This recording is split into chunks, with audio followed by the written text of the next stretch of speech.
Chassidic gems on Parshas Emor. The pasuk speaks about the Kohen, that he's not allowed to, the nefesh lo yitama bi'amav, the Kohen is not allowed to defile himself, to become tomei, shall not defile himself. That's so simple. The Chassidic Torah are telling us like this, that we are not allowed to look away, even on one soul. This is the foundation of Kiruv. We have to, each soul is so important. L'nefesh lo yitama. We shouldn't let even one nefesh, one soul, become defiled, to become defiled, to be not frum, and everything should be done to bring him back, Even one nefesh, lo yitama, should not be allowed to become tomei. Every Jew has to try and be mekarev whoever needs kiruv. Continuation of Chassidic gems on Parshas Emor. The pasuk says, the same pasuk, l'nefesh lo yitama, the Kohen should not defile himself. If the Kohen should not defile himself to a corpse, should not become tamei. Lo yitama bi'amav.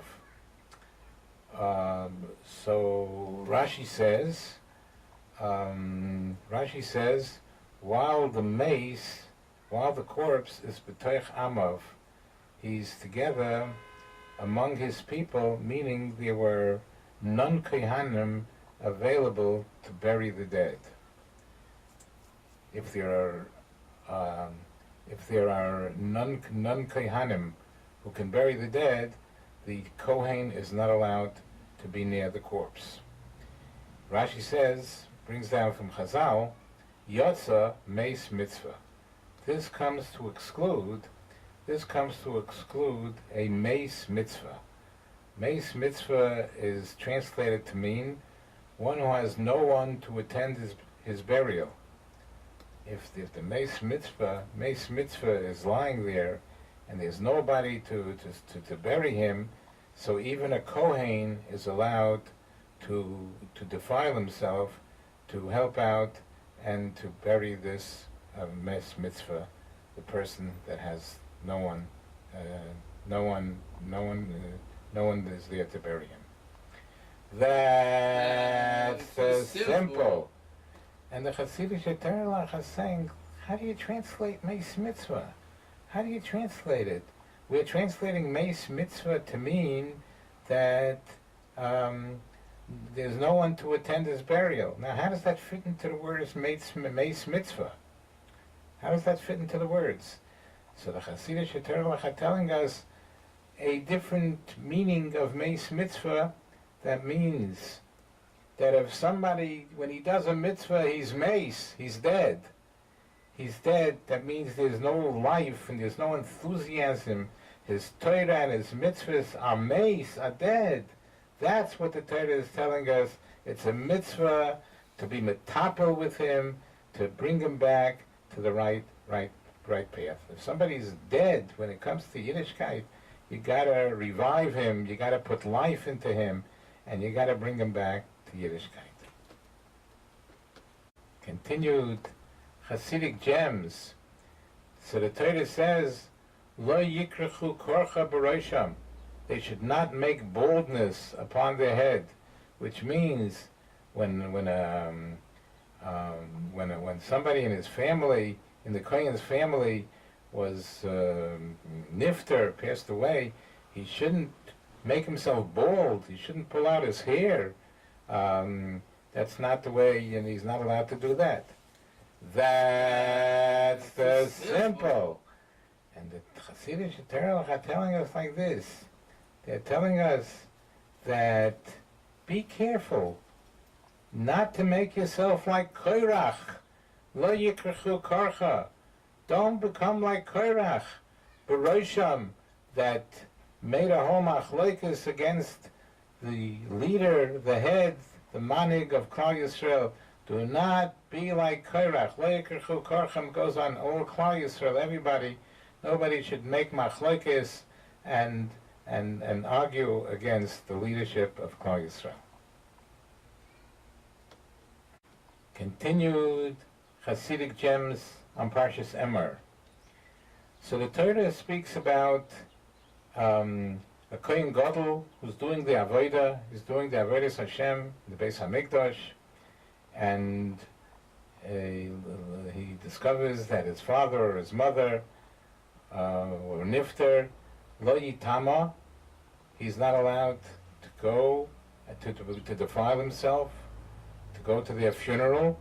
Umin HaMikdash lo yetze, he should not go out from the Mikdash, from the sanctuary. If he's doing the Avodah, he should continue even though he's an Oinain. Rashi brings down, even though he's a mourner, he should continue the Avodah. He should not min hamikdash lo yetze, he should not go to the funeral, and he should not leave doing the Avodah while he's an Oinain. That's the simple. The Chassidic Torah are telling us it goes on every Jew. Every Jew has to be careful that he shouldn't be Masiach Das, he shouldn't forget of Hashem. He should always be Dovot B'Kedusha, he should always be clinging on to holiness. All his life, 24/7. He should not leave the Dvekus B'Hashem, clinging on to Hashem throughout his life. Continued Chassidic gems on Parshas Emor, one or two more. It says by Pesach that Kol Melechas Avodah Lo Yisasu, shouldn't do work. On the first day of Pesach, you're not allowed to do work. Kol Melechas Avodah Lo Yisasu. Any work should not be done. It's Yontif. And that's the simple. The Chassidic Torah is saying, what's going on here? What does Meleches Avodah mean? It seems to be repeating itself. Any work should not be done. What's Meleches Avodah? So the Chassidic Torah are telling us, if somebody, first of all, Avodah, you know what Avodah means? Avodah means Avodas Hashem. And the Chassidic Torah are telling us, somebody that Avodas HaKodesh, serving Yiddishkeit, davening, learning Chesed, it's a burden on him. It's Melocha. It's a burden on him.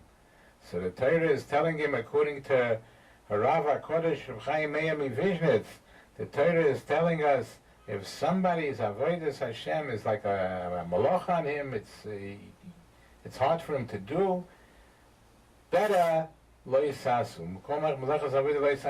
It's better you don't do it. Better you don't do it at all. This may be questionable, but this is what Rav HaKodesh says. Okay, the last, no, not the last, next to the last. Two more Chassidic gems on Parshas Emor. It's talking about Sfiros. Fartem lechem mimokrish HaShabbos. You should count Sfira. That's the simple. The Chassidic Torah are saying like this. Sometimes Sfira, Sapor, means a boundary. And Lochem means your things, your Gashmiistic things. That a person has to make a boundary. Don't just indulge and don't just do whatever you want when it comes to materialism. Make a boundary. Usfartem lochem. And like a regular boundary that you can't pass through. Make up with yourself that you can't go beyond a certain boundary, and that's the way you will be able to curtail yourself from doing too much gashmias. Okay, now we got the last Chassidic gem on Parshas Emor, which is the great classic of the day. It says by Yom Kippur, Emor deals with all the Yom Tovim. It says by Yom Kippur, V'yinisem es nafshisechem. You should afflict your souls. That's the simple. The Chassidic Sheterach are telling us like this, that what does V'yinisem mean? Truly, V'yinisem means you should afflict, but it also means answer. The Torah is telling us you have to be ready to answer if a person commits sins. He has to be able to you should answer, be prepared to answer the nefesh, which is demanding to you, why are you sinning? You should answer, you should be prepared to answer if you're doing a sin, then you should be prepared, you're going to have to answer to your nefesh, who says, why are you sinning? The nefesh is saying to the guf, why are you sinning?